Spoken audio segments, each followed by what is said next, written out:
What's going on, guys? Hope y'all are doing fantastic today. Well, it's the end of the week. It's Sunday. Or when you're watching this, it's actually Labor Day. It's Monday. So happy Labor Day. It was an interesting week in fragrances, to say the least. Trying to knock out some of the summer fragrances and start getting into those cooler weather scents. I like a nice transition period, so I knock out the summer fragrances, get into the fall fragrances. So join me, and let's talk about what I was rocking for my whiffs of the week. Cue that intro.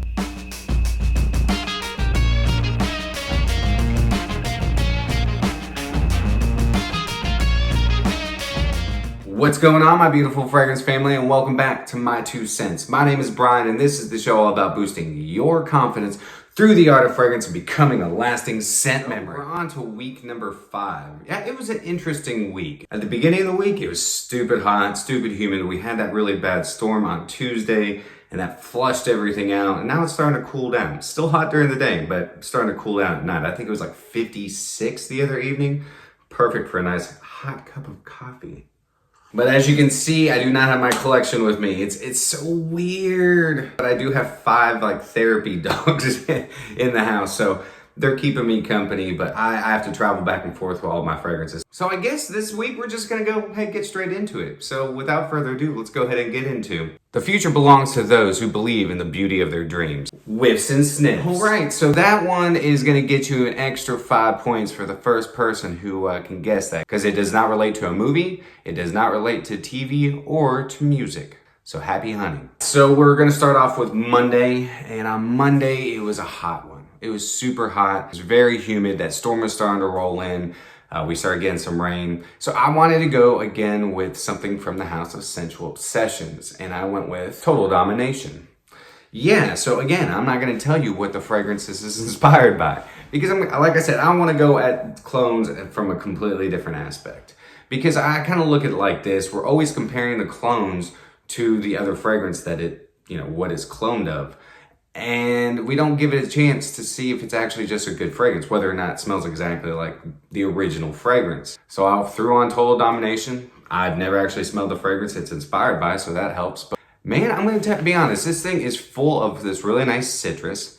It has a whole lot of florals going on in it, a ton. And I get coconut. I started to get this coconutty vibe, and it was probably because it was hot and I was sweating and it started permeating off my skin a lot more. This is actually a really good fragrance. I did overspray it. I sprayed like 8 times. It didn't become cloying or anything like that. It's just, it lasted forever. I mean, I had it on all day.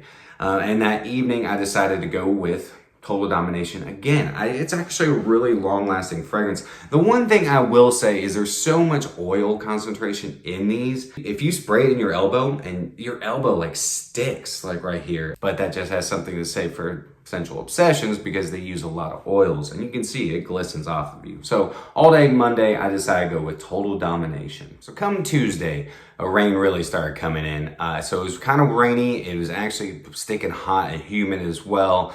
The rain had not pushed out all of the humidity yet. So I decided to try a new fragrance that I just picked up. And it's Histoire de Parfums. This is not a blue bottle, 1.2. Now, I love the first one. I think it's such a unique and interesting fragrance that's based around aldehydes. It's really nice creamy orange. It's such a very cooling and creamy and just amazing fragrance. Super long lasting. So I had high expectations for the 1.2.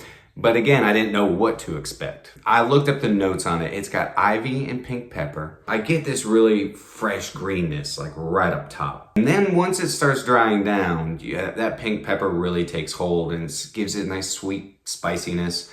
Lots of aromatics. You got ylang-ylang, lilac, and lily of the valley. And it's very predominant. There's a lot of florals going on in this. I really enjoy it, but I'm not trying to say or categorize this as feminine, but I can definitely see how men would think this is too feminine. Now, through the day, I really thoroughly enjoyed it. I did not enjoy it as much as the first one. It kind of tickled my nose for a little bit when I first had it on, but that quickly went away. I think it's a really fantastic fragrance. Now, if you don't like very floral fragrances, this definitely is probably not going to be your jam whatsoever, because it is really based on those florals, and a lot of them. You get some white musk, some vanilla, and a little bit of sandalwood just just to give it some creaminess and kind of round out all the rough edges of those florals. But yeah, this is actually a really good fragrance and very long lasting. And I went with this for the entire day because I couldn't see my collection because I didn't have any electricity. All day Tuesday, I went with Invictus Perfumes. This is not a blue bottle, 1.2. Wednesday. Oh man, so it finally cooled down a lot. I took my mom to dialysis that morning.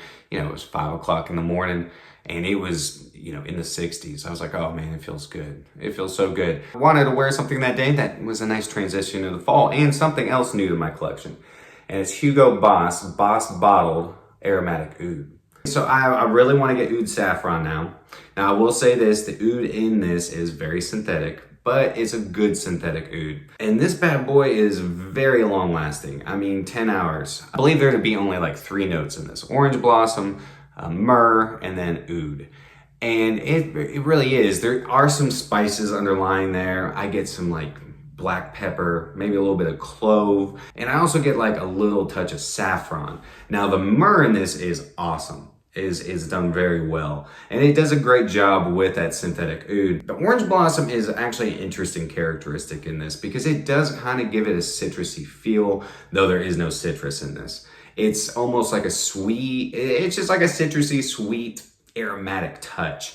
But the myrrh and the oud blended very well, extremely long lasting. Probably not for those who don't really like the Middle Eastern fragrances, because this is really along those lines. It's spicy, it's resinous, got some nice balsamic characteristics, and the oud, even though again, synthetic, it's done very well. When I got home that evening, since it was still on my skin and I took a shower, I want to wear it again. I really thoroughly enjoyed wearing it. And that's what I'm going to do with a lot of these newer fragrances I'm getting, because I'll give them a full day of test drive. Then I can make some good assessments with them. All day Wednesday, I went with Boss Bottled Oud Aromatic, or Aromatic Oud, Oud Aromatic. So we are on to Thursday. So I've been talking a lot about Phoenix Artisan Accouterments. And I gotta tell you guys, this house right here, Phoenix Artisan Accouterments, is incredible. Now, each one of his fragrances, I have 6 now, they all have that same kind of DNA in them. And I don't exactly know how to explain that to you, but they all have this kind of barbershoppiness throughout the entire fragrance. This one right here at Atmatic, this is such an intriguing, unique fragrance. The thing about Atmatic, it's not a complex fragrance whatsoever, but it's done very stinking well. You have some aged oak, patchouli, some dogwood, and ginger. I mean, that's it. That's the note breakdown. And honestly, and I'm gonna spray a little bit. That's exactly what I get from it. That's exactly what I get, and it's done so well. But there's this underlying like barbershoppiness to every single one of his fragrances. I mean, it is a men's grooming company, but I mean, it's so interesting how he adds that little bit of DNA into every single one. Now they do also do inspired buys and clones, and I want to check those out just to see if this fragrance is like that. Now this is fresh and very woody. The ginger in it gives it this really nice freshness and like spiciness. And then it's just woody. It's very woody, just a touch of like aromatics, and that's coming from the patchouli. And the patchouli is also kind of rich, yet dry all at the same time. The way it's blended with the woods, very intriguing fragrance, very intriguing, very unique, long lasting. Oh, it's not a huge projector. It definitely sits closer to the skin, but they're fantastic, fantastic. It reminds me of like old school style aftershaves, but very modernized. I rocked Phoenix Artisan Accouterments at Atmatic. Now we're on to Friday, big day Friday, man.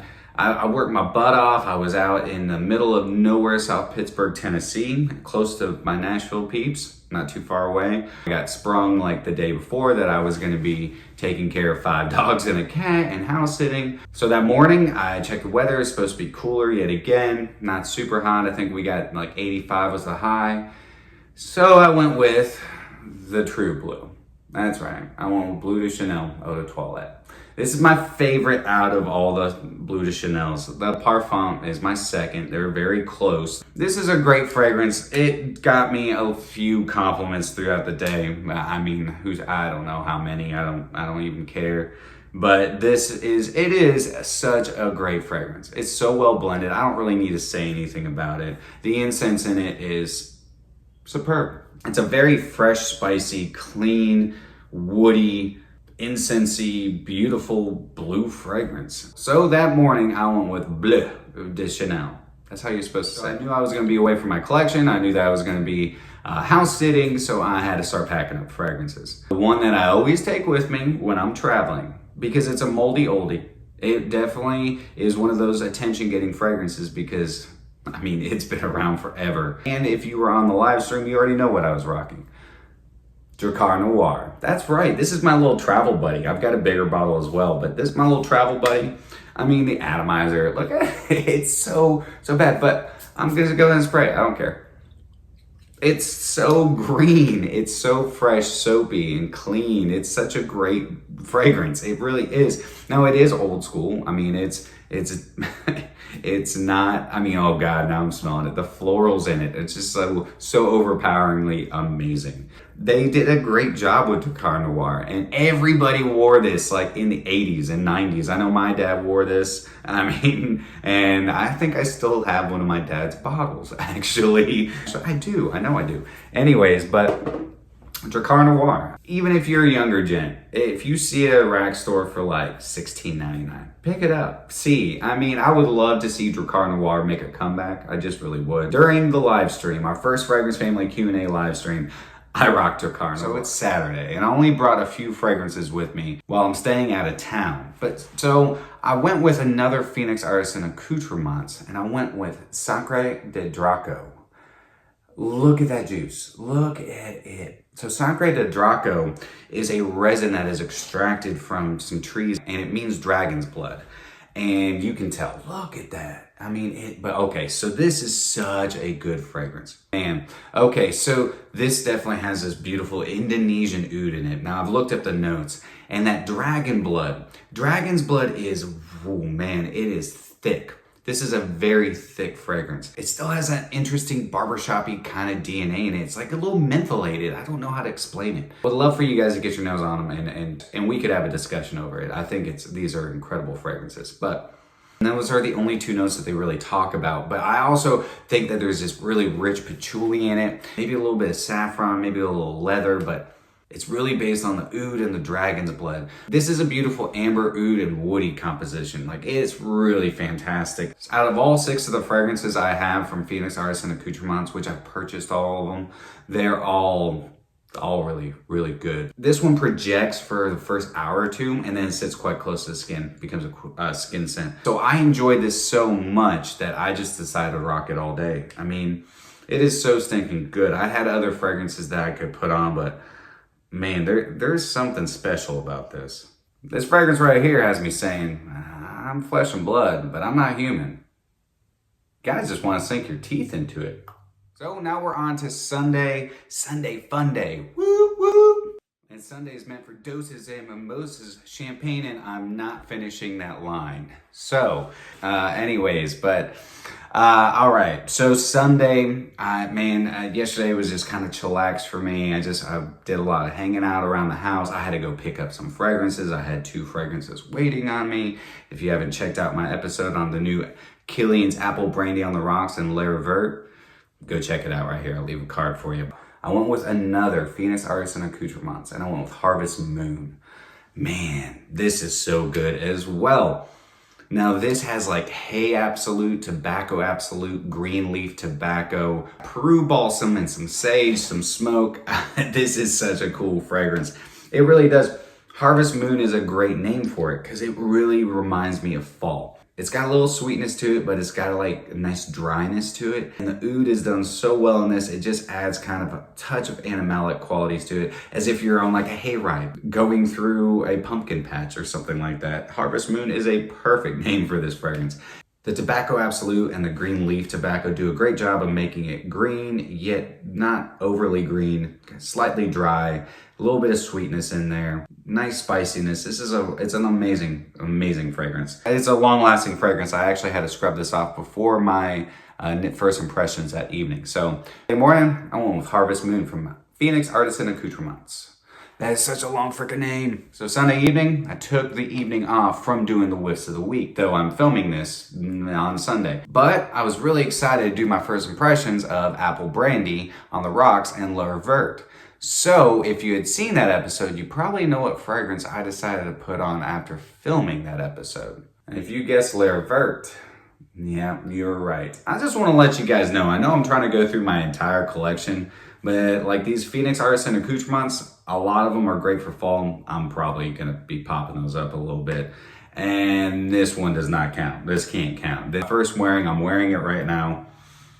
I love this fragrance. The Wormwood right up top is the best smelling absinthe fragrance I've ever put my nose on. It really is. It's so photorealistic. Now, Nasomato absinthe, phenomenal fragrance, but not really based around that absinthe. I mean, there's a little bit of that absinthe in there, yeah. And then also OK Fine Patchouli in absinthe. That is a fantastic fragrance. This right here smells just like absinthe. The way this fragrance smells and the way that they composed and blended all the ingredients takes me back to sitting at my favorite old school pub or bar, sipping a glass of absinthe, and your bartender looking at you saying, "Hey, it's a little early for a drink, isn't it? So float a cornflake in it." It's so well done because the vetiver, oh my God. Carl, if you're watching this, the vetiver in this is fantastic. Get your nose on it. I mean, get you a sample decant. Try it. If you don't like licorice or wormwood or absinthe, this is not going to be for you. I think absinthe is a phenomenal spirit. I've always loved black licorice. And what they did here is they have created a memory. This takes me back to a place where there's a lot of fun banter, some camaraderie going on at the bar, where memories and history are made. This is a cool fragrance. It really is. And I'm thoroughly enjoying it. I've now had it on for like 5 hours, 6 hours, and it's still doing a bang up job. And that wormwood really does last a pretty good time in this. So Sunday night, I rocked L'air Vert.